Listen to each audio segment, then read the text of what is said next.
Thank you very much, Antoinette, and all the folks that have put this together. It's a privilege to be here to talk to you, and I hope that some of what I say today will be of interest and give you a little bit of hope that not everything is as it is in mainstream medicine.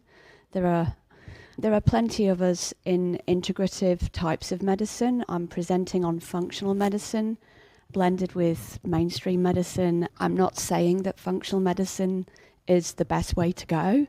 It's just one of the flavors of the new systems biology, preventive, holistic types of medicine out there.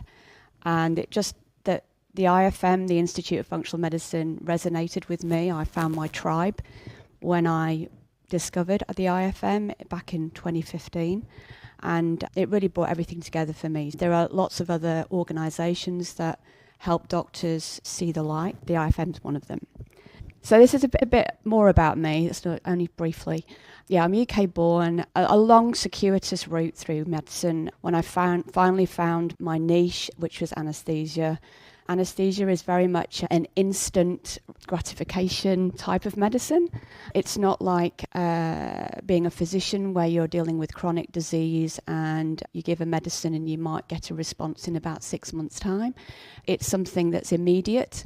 And as a result of that, you need to know a lot of basic science. So you need to know how the cells work and how all the systems work. And you also need to know about all the drugs that people are on, because they have implications for how you behave with that patient within their anaesthesia episode. So a very broad generalist background in anaesthesia, and that's really great for stepping into holistic medicine, just as general practices. In mainstream medicine, we're very much siloed into different specialties that I'll talk about in a moment, but that isn't necessarily the best way to serve the human body. But anaesthesia really did give me a really good grounding. I also mentioned I did a research degree, and that was really what started me off, or rather, I did research because I got into the nutritional literature, and it was like a door opened, and I thought, why on earth do we not know about this? Nobody taught us about how nutrients can actually modulate all of the systems in our body, how it can change the way the genes are expressed. It was like a light bulb moment. And then I went into research to try and answer some nutritional questions that might help critically ill patients. But yeah, it was a big project. It was very demanding. But anyway, so after that, I ended up being classed a specialist in anaesthesia in 2008. And whilst I was training as a registrar, I was doing sort of functional medicine on the side, but just on phone calls with friends, and whoever referred them to me, I would just talk to them on the phone, and I did it completely unpaid, and it was just a passion. The other lens that I have is I did a quality improvement fellowship when I was at Salford Royal. I was one of the first consultants to take that. It's not really a formal qualification, but Salford Royal had a real improvement science pedigree. It was held up by the Prime Minister as one of the greatest trusts in the country, and I just happened to end up working there as a consultant, and I benefited from all of that. So you may not have heard of improvement science because New Zealand is a bit of a black hole. There are some places that are doing brilliant improvement science, but certainly in Gisborne, improvement science is not being applied in any way, shape or form. And that was a frustration.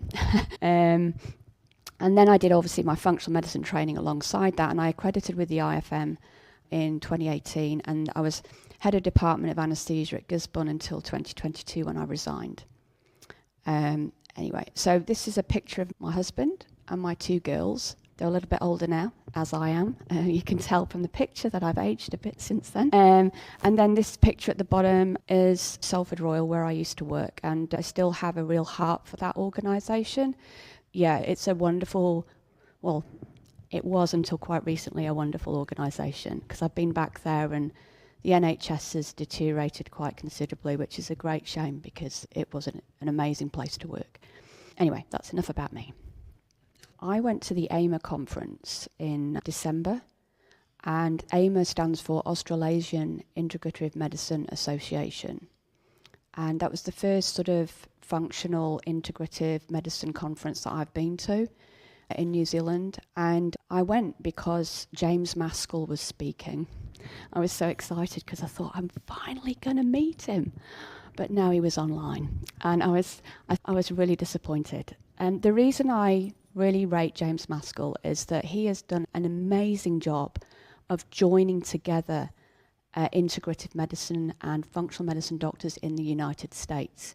If you've not come across him, please go and visit The Evolution of Medicine. He's written a number of books about how medicine needs to change, and he's a health economist. He's not a doctor. He's British, but he lives in America, and he's really been instrumental in allowing me to practice in New Zealand, or anywhere really, with functional medicine, and being able to leverage my time and give me the platforms being in the background that would allow me to do a reasonable job of the administrative side of everything. And so he's used digital platforms and his knowledge of all the systems within health to bring together a real sort of movement amongst integrative doctors. And I'm hoping it'll eventually spill over into New Zealand, and I think I'm still the only IFMCP on the IFM practitioners website in New Zealand. IFMCP is the qualification that I gained, and we need to have more people who are getting these qualifications around New Zealand. So he was the only person in that whole conference that spoke out loud what everyone's thinking. And that this is the quote that I chose because I went and listened again to his presentation. And he said, "We will never get to the root cause of the cost explosion of chronic illness without truth, without honesty, without data, without clarity, and without unity. And none of those things are possible in a place where we are in the dark." And he was saying that in the context of what he's observed in New Zealand. So it was just after the reveal a few months ago in terms of data. And yeah, now I've also put John 8:32 at the bottom here. Now this has been a bit of a movement in Australasia of doctors who want patients to understand that they're there for truth and integrity and here for the people. And obviously I'm not a Bible scholar. I found God when I nearly died in 2021. But it's very pertinent because it's about setting you free, speaking the truth. There's a lot more context around that, which I won't even be able to give you. But if you believe in me and God and Jesus, then speak the truth. And that's all I'll say about that. So I'm going to cover a patient story, the state of medicine before the pandemic, just broad brushstrokes about the pandemic, the medicine of the future, instead of the future of medicine, switching it around, the medicine of the future, a little bit about our brand of medicine and principles for a new era and how maybe we could build a system that could serve the people. This story is really all about my sort of frustration and despair, really, about what has become of medicine. So Shirley came to my clinic in November 2021. That's not her real name, by the way. She was traumatized. 4 of her relatives or close friends had come to harm. And 2 of those people had actually died. And 1 of them was paralyzed. And when we got talking and I was listening to what she was saying, she started talking about her best friend, which was one of the people that died. And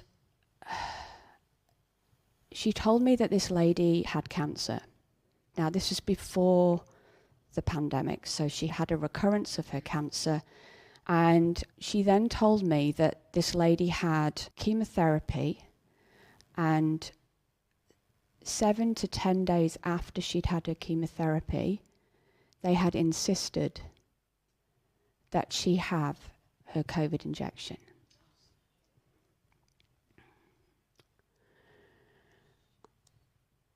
She died in agony 7 days later.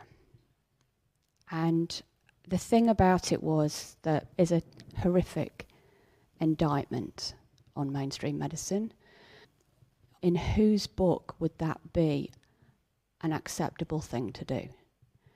But then, when she talked a bit more about her, I said, "What's this lady's name?" And she told me the name, and we both cried. It's the first time I cried with a patient, and it was one of my patients. So I had known her before she had a recurrence. And it was a very sobering moment. And I've heard many stories now of just nonsensical, follow the science. There's no science, I can tell you now, to giving someone an immunisation when they have no neutrophils, no platelets, and probably no red cells either.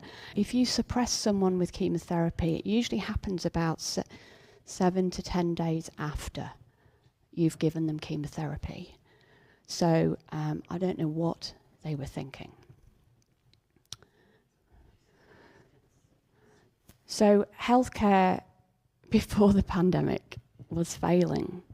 And this is a cute little cartoon that I've shown before in other presentations that sort of typifies mainstream medicine, which is it's not futile, but it enacts something that needs to be done, but it's not dealing with the root cause.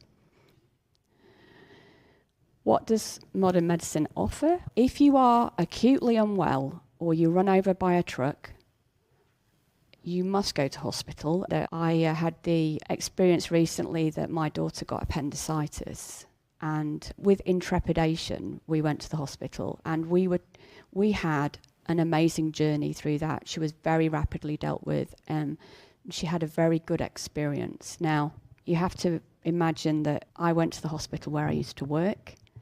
So they knew me in the emergency department where I spent many, many hours in the middle of the night trying to scrape people off the ground. They knew me in the theatre. So I had a very good experience, but not everyone would have done in those circumstances. So it was a very abnormal situation. But if you do have an acute illness or like meningitis, then medicine's very good at sorting you out. I'm not trying to dish my profession because I've been at the sharp end for 27 years, and I'd still recommend that people don't delay. But medicine is a descriptive, phenomenological way of looking at the human body. It's trying to answer the question, what is this? When you're taught in medical school, it's about what is it? What's the diagnosis? And a lot of kudos is placed on getting the diagnosis, giving it a name. So naming it, then blaming it, and then taming it. And the taming is obviously with surgery and medication. It's usually the ambulance at the bottom of the cliff. It's reactive. It's not proactive. It's totally under-resourced. And that was my window into mainstream in the DHB before the pandemic. It was desperately under-resourced then, never mind now. Understaffed, and that's become a major issue, as you will all know, because you all look like you're singing from the same hymn sheet, know all about this already. And it doesn't look at root causes or prevention, and at worst, it can be checklist medicine. A lot of the documentation now does take away the thought processes somewhat. Those of us who've been in the game a long time will use them, but with a bigger thought process behind it. But sometimes it can lead you into very much a one way to diagnosis, and that doesn't necessarily help every time. Then, of course, the last 4 years, and I am just as I was just as affected as everybody else by the fear. Trying to prepare an antiquated hospital for the pandemic and what it potentially was an extremely stressful and scary experience. But I just want to say that there's such a lot of outflow from that. You'll have all seen effects of all of these aspects of devastation on your friends and family. Toxicity, I've literally just written about pregnancy and babies. That's the thing that certainly after Carlene's talk yesterday, it's I just don't have the words to really describe what's been going on what is and will be going on there. Then there's the cruelty that occurred and is still occurring. There's the hatred, the division, and then there's the social isolation. And if you look at the literature, social isolation is the biggest killer, over and above smoking, alcohol, you name it. So social isolation is something that we need to rail against, and any service that we develop has to be on the platform of socially, being there for people, having their back. And of course, the cruelty, the hatred, and the social isolation led to something way, way worse than social isolation, which is targeted rejection. So for a human brain and physiology, targeted rejection is absolutely the worst psychological stress that you can undergo. And many people have experienced that in the last 2 to 3 years. So when you have someone deliberately excluding you because of what you are or what you did or what you believe, that is a very powerful weapon against the human soul. There was the abandonment of all moral and ethical principles, and you'll all be familiar with these, so I'm not going to go through them. But when you look at the coercion and the bribery that went on, if you just zoom out and go back 10 years, and you're like, at what point would you think that it was normal for a school to spin the wheel or reward children with devices and vouchers? And my daughter's school had a whole shelf full of them, and that's for next Jabathon. They didn't call them Jabathons, they were a bit more refined than that, but you all know that was just out the gate. It was totally disgusting. Yeah. What has medicine lost? It's lost the sense of awe and wonder. In order to practice medicine, in my view, holistically and with integrity and with empathy, you have to have a sense of wonder about the human body. And the science that's out there, the science and the dogma and all of the things that have happened over recent years it's continuing to reduce the human body to a mechanistic, insensible thing. And I would just say that is entirely wrong. So the future of medicine. This is a quote from a textbook that I was given when I first started my functional medicine training in 2015. It is an amazing book because it describes in detail the system that would support any of our communities to do the right thing by healthcare. And I'm just going to read it out. So the doctor of the future will be an integrative healer whose practice differs in many ways from that of today's typical physician. The doctor of the future will provide care that is patient-centered and comprehensive, body, mind, and spirit. Care that's high-tech. So this is not about indistinct sort of notions. This is about being specific and precision. You can use genomic prediction tools, systems biology, and functional medicine. And it's also high touch. Care will focus more extensively on preventing disease and injury. The practice of the future will be provided by smoothly working teams that will include primary care physicians, complementary and alternative health practitioners, health coaches. They are huge. So if anyone's looking for a new profession, health coaches, and if you're in Gisborne, let me know, because I'd really love to introduce a health coach to my practice. I'm still working without one. Wellness mentors, as well as medical specialists, allied health and nursing practitioners. So in terms of functional medicine, broadly, we're looking at a systems medicine, systems approach. And we look at the body in systems that aren't isolated to organ systems. So if we're looking at the gut's central to everything, which I'll come to, but the when we're looking at the gut, we're looking at, do you digest your food? That's the first question. What's the nervous system to the gut looking like? Is that behaving itself? Is it mature enough to do the job? And we're looking at what does inflammation look like in the gut? There's so many things that we can look at in that system alone. Then we're looking at the immune system. We're looking at the whole of the immune system. We're not just saying, oh, well, you've got inflammation in your joints and that's the reason you've got a problem. We're saying, why have you got inflammation generally? And let's do something about that. Because if you've got inflammation in one place, you can guarantee it's pretty much all the way through your body. It's all an interconnected whole, and a problem in one system will affect the other. So yeah, there's 7 different systems. I won't go through them all, but it's a participatory model. And this is one of the things that we struggle with in delivering the care, is still people think that they're to be acted upon.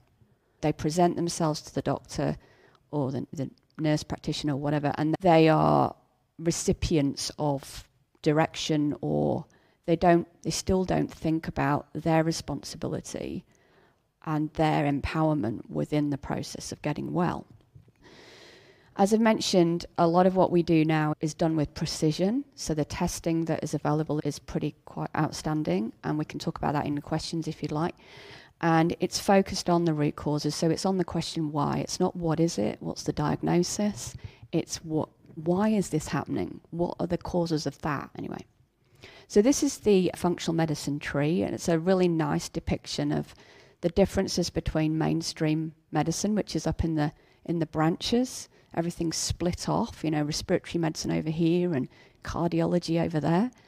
And then you come down into the roots, and that's where we're working. We're working at the physical, psychosocial, environmental, genomic antecedents, triggers, and mediators. So antecedents are those things you can't change.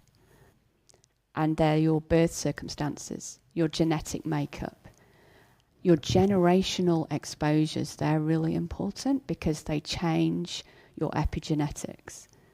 Your family history, basically. So those are the things you can't change. And then you've got a whole lifetime of mediators, things that crop up over and mount up cumulatively. And then you've got your triggering events. And those can be anything from a bereavement to a trauma, to an episode of surgery, to Epstein-Barr virus, giving you a go. There's a lot of things. So we take into consideration everything from when you were born, and even your mum's health, in the way we think about the human body and where you are in terms of the disease spectrum. Now, that looks a bit complicated, and the next slide is a little bit more complicated, but this is what I teach people in my clinic.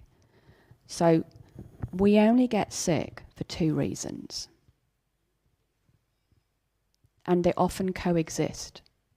So most people have got a bit of both of these, okay? So you get sick because the body is lacking in one or more things that are required for normal function. So this could be nutrients, energy substrates, so I'm classing it like carbs, proteins, fats. But there's also deficiency of social connection, which we've already mentioned. Deficiency of love in relationships, and deficiency of purpose. So if someone's lost and they don't have a purpose, then that's huge. And then the second reason people get sick is because they've got too much of something that should not be there. And this can be anything. In Gisborne, we see a lot of organic pollutants.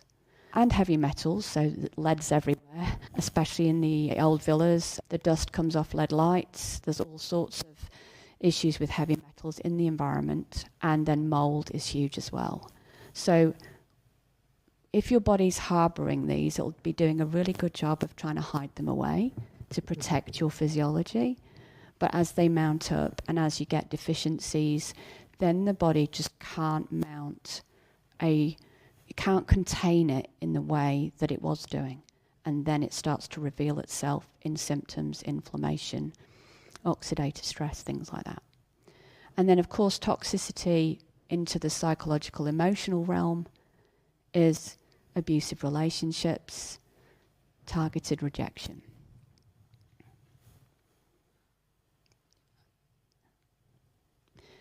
So this is a slide that I used a while back. So I just put this in because I might have missed mentioning a few things. But yeah, inflammation is really the root of every disease that we know about. So cancer, heart disease, diabetes, you name it. They all have inflammation at their core. And there are lots and lots of interplaying factors that affect the level of inflammation in your body. So, fake foods. I did a little talk for one of our local education, an independent school that deal with a lot of children who have learning difficulties. And one of my big focuses is on fake food. So I'm sure you're all brilliant at knowing which foods not to eat, but anything in the middle of the supermarket, anything in a packet or a box is dubious. Anything with more than 3 ingredients. We can talk about that later if you wish. But yeah, there's lots and lots of things that feed into inflammation. The first thing about functional medicine is it concentrates on creating a healing partnership. So it's all right me knowing all about that and being able, but I have to be able to impart that to a patient who's needing help. And when I was trained in the AFMCP, which is the platform course right at the beginning when I was in London, I did that in London in 2015, there was a beautiful talk about what that therapeutic encounter should look like. So the healing partnership encompasses a whole bunch of things, and I've just put some of them here sort of randomly. So the emotional state of the practitioner is really important. So if you're time poor, stressed about finances, and not feeling valued, having poor systems to work with, those are just a few of the things that can affect the way a person relates to another. If they're preoccupied or distracted with stuff like that, then it's very hard. And you're not necessarily taught how to get out of all of that and just pause before you see someone and decide on the intent of what you're about to do. So the intention of the practitioner is really important. Their whole emotional status when they start talking to someone is really important. So I think I've heard lots and lots of stories more recently about having a disinterested practitioner or even a dismissive, disinterested and unempathic practitioner. The whole point of us being there for people is to understand what's going on for them, and if you can't get past that, then we may as well forget it. And then there's the time. The time is like being only 10-minute long appointments or whatever they may look like. So empathy in the literature is demonstrated quite clearly, biologically, to work for people. So even just that first therapeutic encounter. So now when I see people, I'm thinking to myself, just give it a moment. Don't go and get them yet. Just have a think. What are you going to do here? Open me up. I'm going to listen. I'm going to find out what is going on. And when you do that, you find root causes that you would not have found if you had an idea about what that person might have. I am continually amazed at the resilience, the sheer onslaught of what people have experienced in their lives. I know I've had a bit of hardship, especially more recently, but I see and I hear amazing stories of survival and amazing stories of resilience. So it's a learning for both parties, this whole two-way interaction. Bioelectromagnetic interactions. Now, if I sit with you at conversational distance, you will entrain my heart electrical magnetism. And I will entrain yours. And your brain, your EEG, it will become coherent if I open and want to have a inquiring and loving, and so that is a thing. They have measured it. It's in the literature. So just that whole interaction can be therapeutic in its own right. So if you come in and you get heard for the first time, some people speak about something they've never talked to anybody about. It's huge. That in itself is healing. Anyway, I won't go through all the others because I probably won't have time. What can we measure? If the patient can afford it, we will do detailed testing. And so we are able to tell you about your gut health in the most detail that we can at this moment. So we will tell you, are you digesting your food? We'll tell you, is there inflammation in the gut? Is the immune system working in the gut, which is huge? What does your diet do for your gut? Have you got short-chain fatty acids present that are sufficient? But the big thing is it tells us about your microbiome. Now, no talk on functional medicine would be complete without the mention of the microbiome. This is the single most important factor in your health now, and it always will be.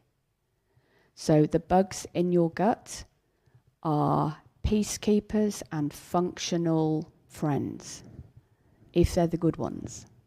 And what we do is we tell you whether you've got the good ones and how much of those you've got. We'll tell you if you've got an overgrowth of yeast. We'll tell you if you've got parasites. We'll tell you if you've got an overgrowth of something not very nice. And one of the big things I'm seeing a lot of is overgrowth of a group of bacteria called Clostridia. Now, Clostridia are really a diverse group. Some of them are really beneficial, so you will want some Clostridia in your gut, but you don't want the bad ones. And so the urine test that we do, which I'll move on to in a moment, it also tells us whether the bad characters are there. And we're seeing a skew of the microbiome because of antibiotics, because of glyphosate. Everyone is exposed to glyphosate to some degree, especially through food. If you go to Gisborne in the spring and you see the orange paddocks, you'll know, and I'm sure you've all observed the way that vegetation goes when it's been sprayed with glyphosate. Glyphosate is public enemy #1 sort of category, organic pesticide, herbicides. So we're seeing the microbiome as being either destroyed or skewed towards bacteria that are going to cause a problem. We can talk about that in more detail if you'd like. But anyway, so the gut is the second brain. Many of you will have read. It comes from the same part of the embryo that the brain does. So it's just an outpost of the brain via the vagus nerve. So if you want to affect the chemistry in the brain, you have to address the gut first. Many people who are depressed, their problem is in the gut. It is not in the brain. Anyway, moving from that, so the gut is really central. Detoxification, that sort of, I don't know, I was going to use the word esoteric then, but I don't think I'll have got that right from Antoinette's talk yesterday. But in mainstream, going on a detox, it's all a load of rubbish. But detoxification for your body, obviously the second cause, toxicity, is huge. And we can tell you whether your detoxification processes are actually working. And whether you are overwhelmed with something, we might not be able to tell you what that is, but we can then support the liver and the gut to do what they need to do. Energy pathways. So anyone who knows what mitochondria do, they're my wheelhouse. I love mitochondria. So they're the things that produce the energy in the body, in every cell of your body. Mitochondria are absolutely dependent on a series of bog standard nutrients that you require on a daily basis for that to work. And what we can tell you is, are you low in those nutrients by doing the testing that we do? And a lot of people get better because we replace those. Because if energy is not produced, it affects everything. It's a bit like the gut. The gut's like the first part of the story, but the energy in your body, how, fatigue, apathy, painful muscles, not feeling refreshed in the morning, poor sleep, migraines, all of these things can be rooted back to mitochondrial dysfunction. So we use precision testing. We create a personalised plan depending on what we found in the testing, or if we can't do the testing, then we will come up with a best guess, bearing in mind the history and everything, so that we try and... A lot of people want to do the testing and they'll invest in it, but that we can do it without. And one of the things that I am yet to do very much in my clinic is to do group work with people. We have done some classes, but the time and the organisation of that has been a bit problematic for me over the last year.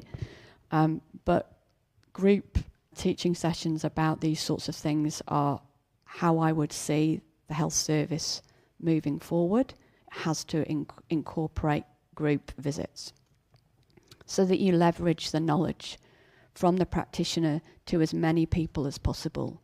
And many improvements occur not just because there's more than one in the room, but it's because it's peer-to-peer support and social connection that you create as well in those contexts. And then because we're replacing, we're dealing with those two causes, giving them back what they need and getting rid of what they shouldn't have, then you start to see resolution and repair. So really, in essence, we heal the gut. We do food first, so we provide detailed food plans. Sometimes we'll start with an elimination diet, and a lot of people have a few thoughts about elimination diet, but the elimination diet done properly is the best diagnostic tool there is to look for food sensitivities. Don't need to do any fancy blood testing. If you do an elimination diet, you will know what that person, and it's always about the n=1. We are constantly bombarded with big data, statistics, all of that stuff, but what really matters is what I do for that individual.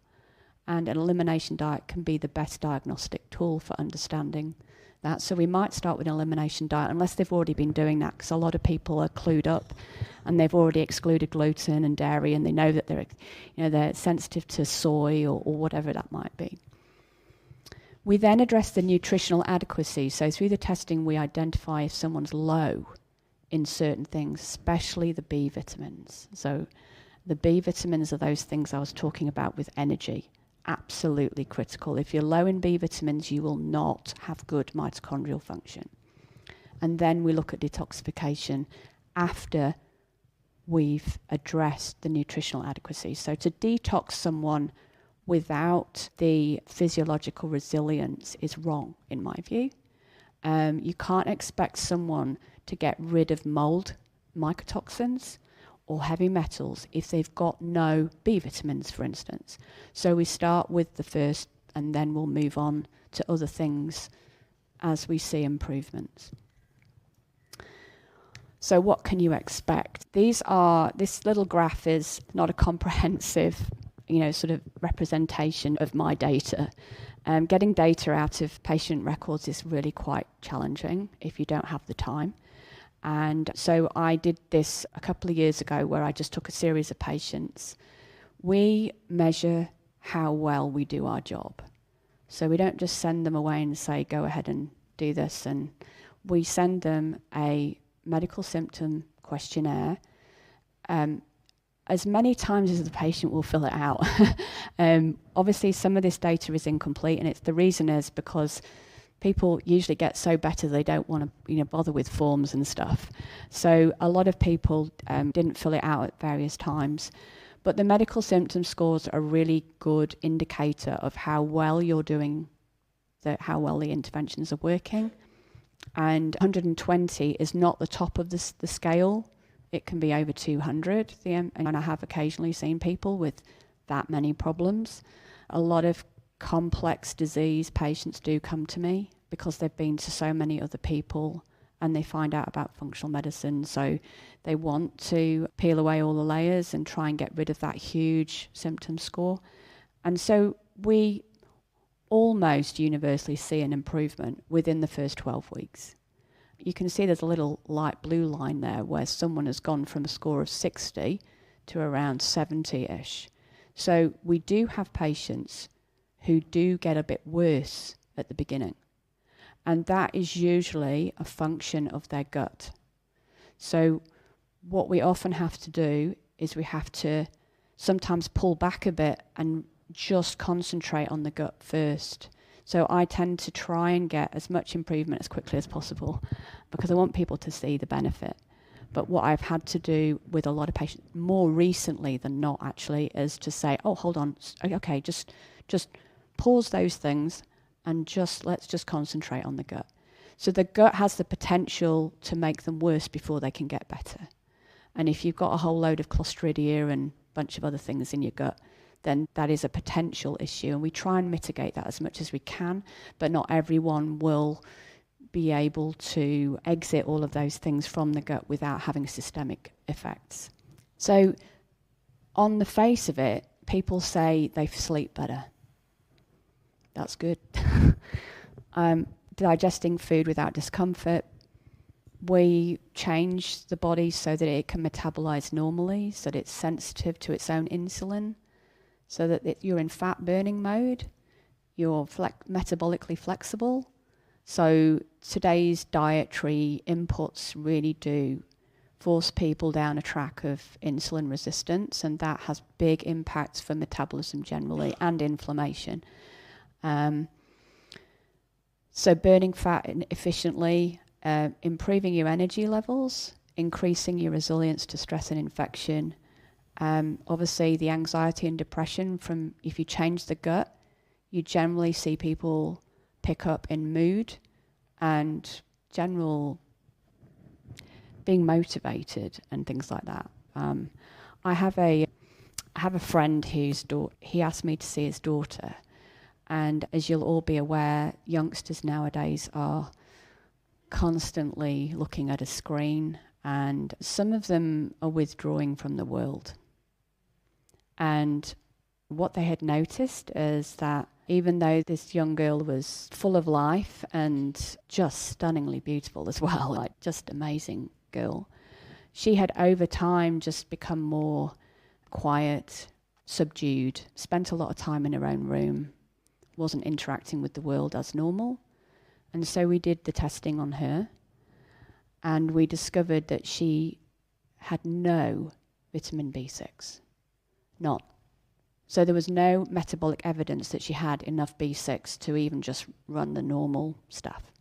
Now, if vitamin B6 is really important for the production of dopamine and serotonin.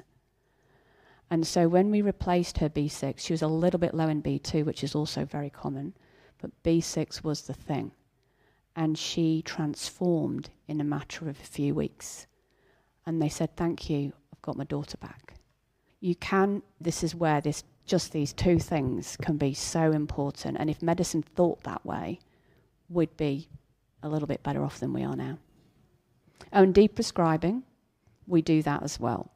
So my measure of a good doctor is how many drugs you can remove, not how many you can add. And a lot of people have said that, but honestly, it's the understanding the downsides of medications is a big gap for a lot of medical practitioners. So they won't understand that in the next 10 years, we're going to discover that proton pump inhibitors are the biggest cause, that's antacid medication, by the way, are going to be the biggest cause of cardiovascular disease. So these prodromes, it's coming out in the literature, but medicine's usually about 10 years behind. It's only going to really break through into mainstream in the next few years, hopefully.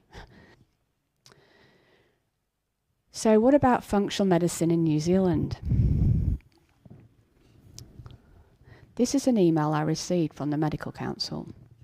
Thank you for your email, because I wrote to them. I said, in order to obviously go through and get my practicing certificate again this year, I've come up against that same old problem.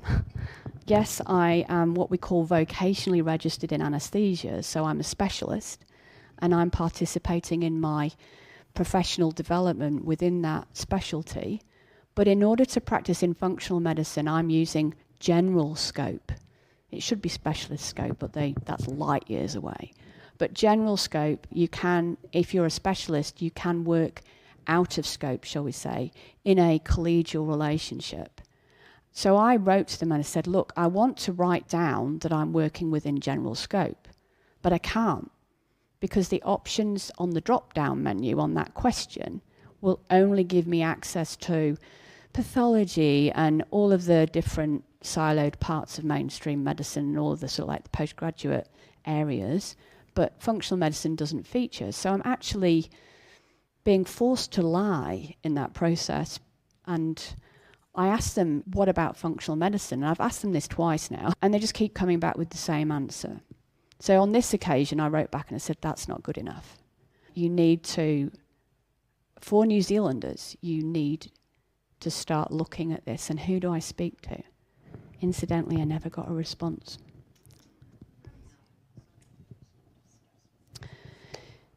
So in the past, I have been involved, some of you will know, in conceptualising a potential other system of healthcare. And I've just taken a couple of the slides from when I was working on. I am very busy doing my own thing in Gisborne, but I do have a heart for transforming the way that we deliver medicine in New Zealand. So I believe that a model of care at the community level should start with the very basics. And these were just initial thoughts about 3 pillars that we would instigate within communities. So with a lot of emphasis on social connection, obviously, because for obvious reasons, and then obviously food and how we get food, and then how nature heals. I can't tell you how much my health has improved since moving onto a piece of land where I can grow my own food. I can be out in the sunshine. Being that close to the earth and something that is ours, so important. Being amongst greenery, being outside in a forest when it's just rained, walking barefoot on the ground. Grounding is a thing, it's real. You'll find that you feel so much better if you're in touch with, you haven't got shoes like this, you've got your feet on the proper ground. Yeah, so there's so many aspects to, and we could do this. We could do this. We could almost do it with no money. Do you know what I mean? So we need to start thinking about how we deliver these, because these are the root causes. If you deal with the root causes, then you won't need the tertiary referral centre as often. You won't need to spend all that money on trying to, treat people, operate on them. Yeah, it's obvious, really. And then the philosophy is nurture and heal and protect. So becoming more of a protective, we're going to protect humans, not violate them. And then just doing what's right, speaking the truth, and loving all people. I think that's a good place to stop. Thank you.